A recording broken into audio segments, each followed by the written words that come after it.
Azərbaycanda yaxın zamanlarda müavinət və təqaüdlər artacaq, dəyərli izləyicilər. Bu barədə Milli Məclisin deputatı Vüqar Bayramov söyləyib, deyib, müavinət və təqaüdlərin artırılması ilə bağlı təkliflərin hazırlanması üçün cənab prezident tərəfindən Nazirlər Kabinetinə verilən müddət bugün başa çatır. Belə ki, əhalinin sosial rifahının yaxşılaşdırılması sahəsində tədbirlərin davam etdirilməsi haqqında Azərbaycan prezidentinin sərəncamının 23 dekabr 2024-cü ildə imzalandığını və Nazirlər Kabinetinə 3 ay vaxt verildiyini nəzərə alsaq, artıq hökumət tərəfindən sosial müavinət və təqaüdlərin artırılması ilə bağlı təkliflərin hazırlanmasının başa çatdığını güman etmək olar. Vüqar Bayramovun sözlərinə görə bu ilki sosial paket 3 milyondan çox vətəndaşı əhatə edəcək və bu məqsəd ilə əlavə olaraq 1,5 milyard manatdan çox əlavə vəsaitin ayrılması da nəzərdə tutulub. Bu isə o deməkdir ki, sosial paket maaş və pensiya artımları ilə məhdudlaşmayacaq.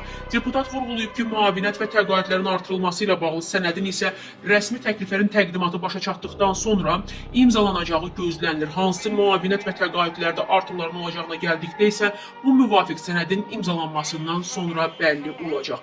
Deməli, dövlət başçısının tapşırığına uyğun olaraq yaxın zamanlarda müavinət və təqaüdlərdə də artım olacaq. Bu isə 2025-ci ildə sosial paketin daha dərinləşməsi və daha çox vətəndaşımızın sosial təminat tədbirlərindən faydalanmasına imkan yaradacaq deyə Vüqar Bayramov açıqlamasında bildirib, dəyərli izləyicilər.